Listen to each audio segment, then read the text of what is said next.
Bonjour à tous, vous écoutez Servez-vous, la première chaîne de podcast spécialisée dans les services à la personne.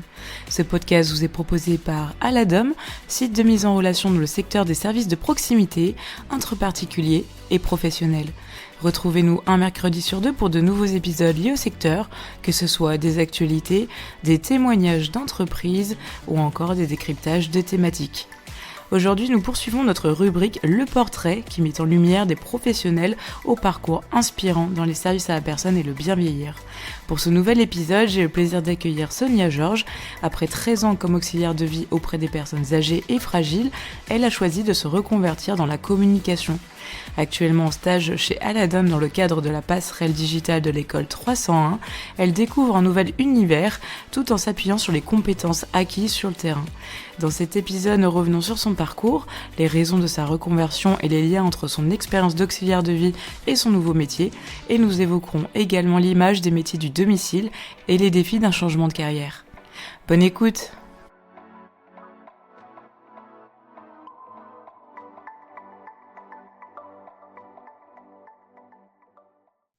Donc bonjour Sonia, est-ce que tu peux tout d'abord te présenter et nous raconter ton parcours professionnel en quelques mots, s'il te plaît? Alors oui, bien sûr. Alors à la base, je travaillais dans le commerce et la grande distribution.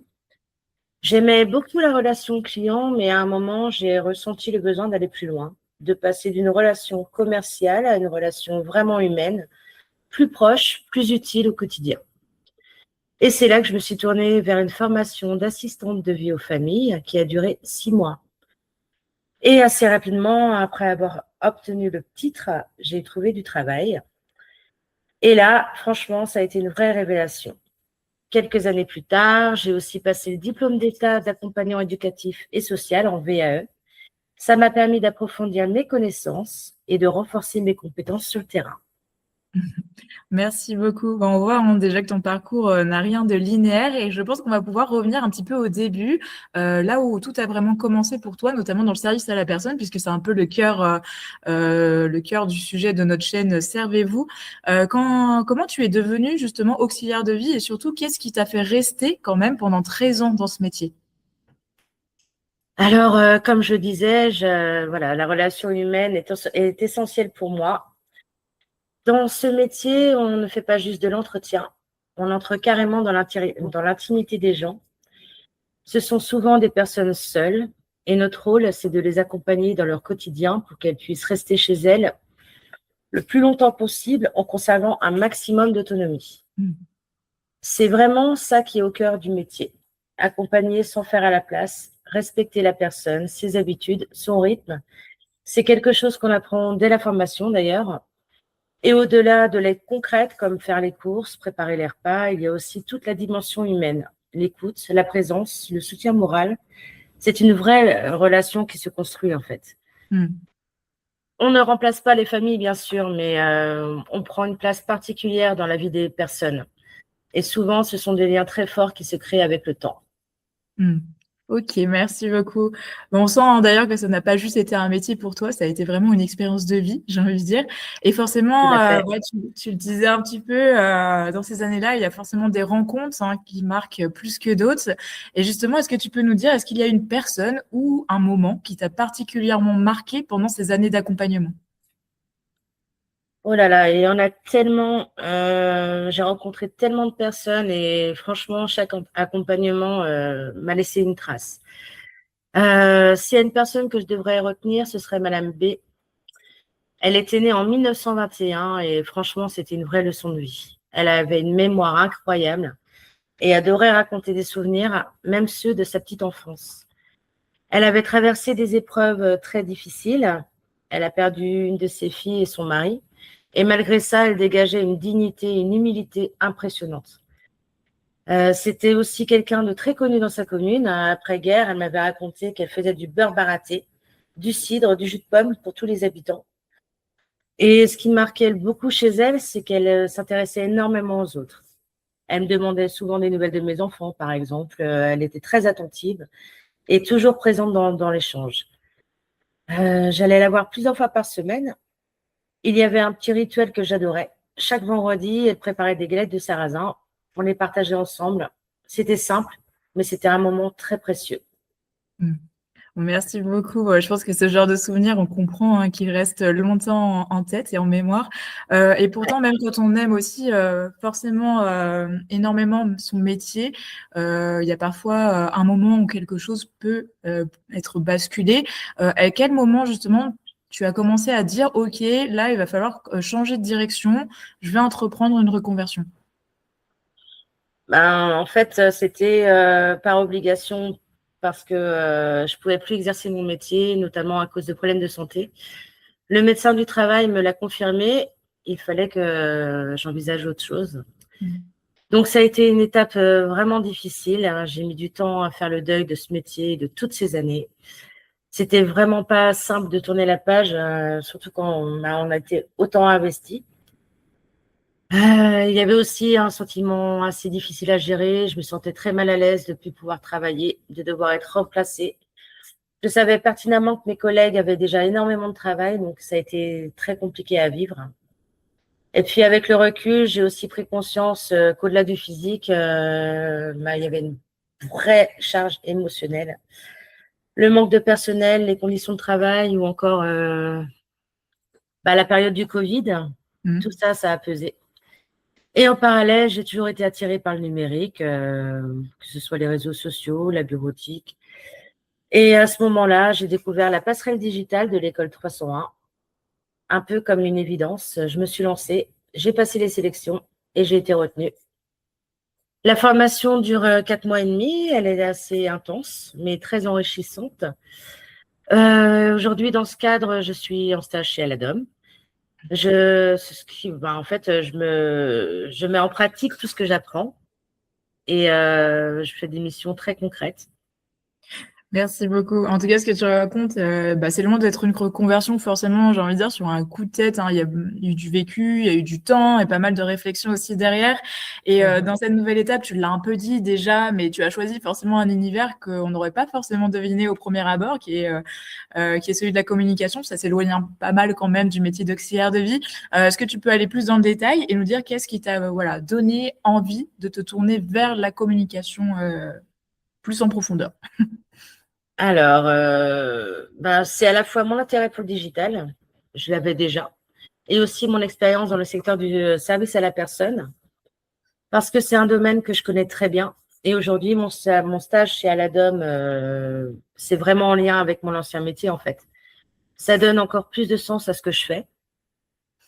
J'ai aussi toujours eu un attrait pour les outils numériques, les réseaux sociaux, et une vraie curiosité pour cet univers qui évolue en permanence.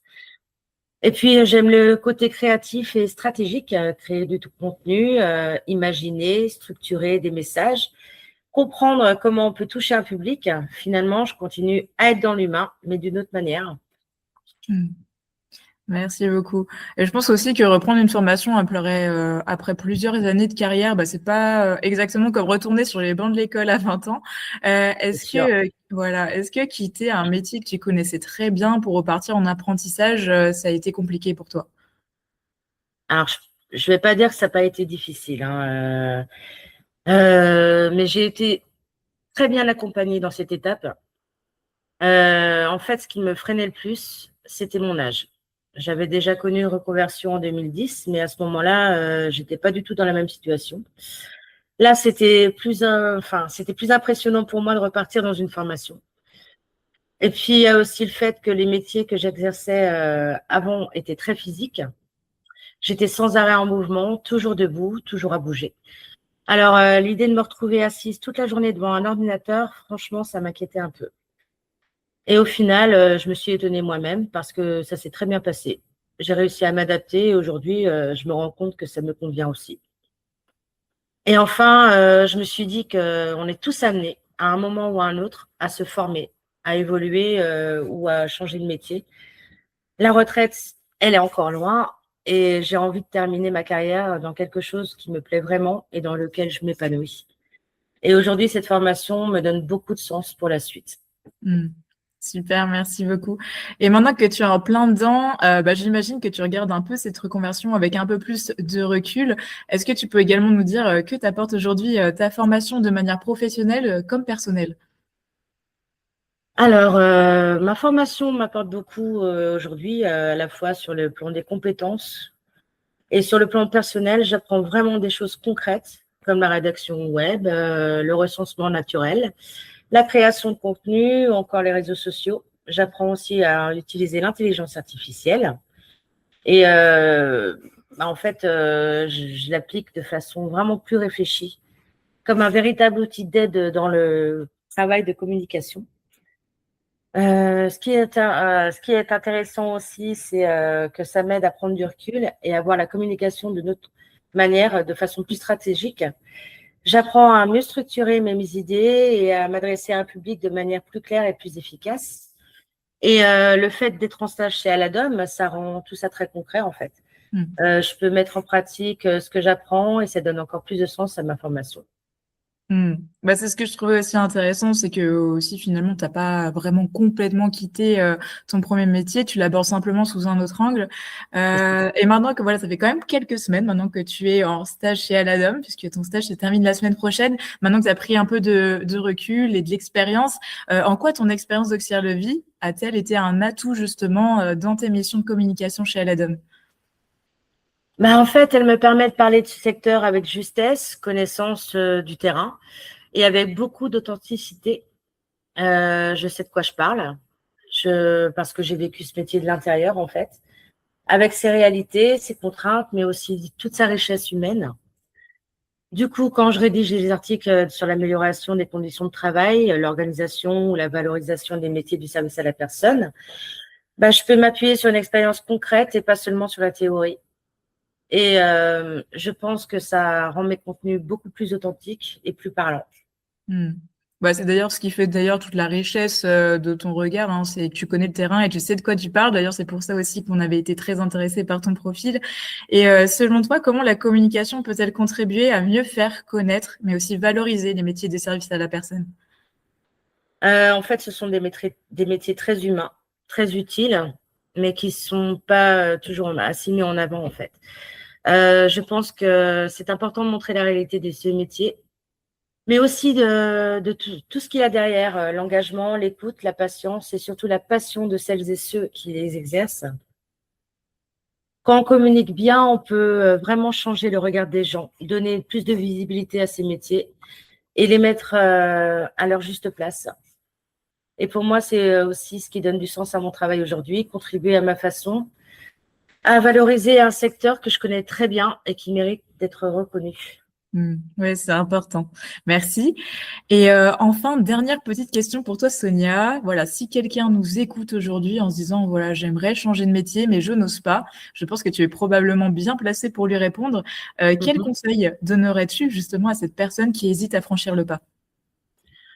Alors, en premier, je lui dirais de surtout pas rester seule avec ses doutes et de pas se dire que c'est trop tard.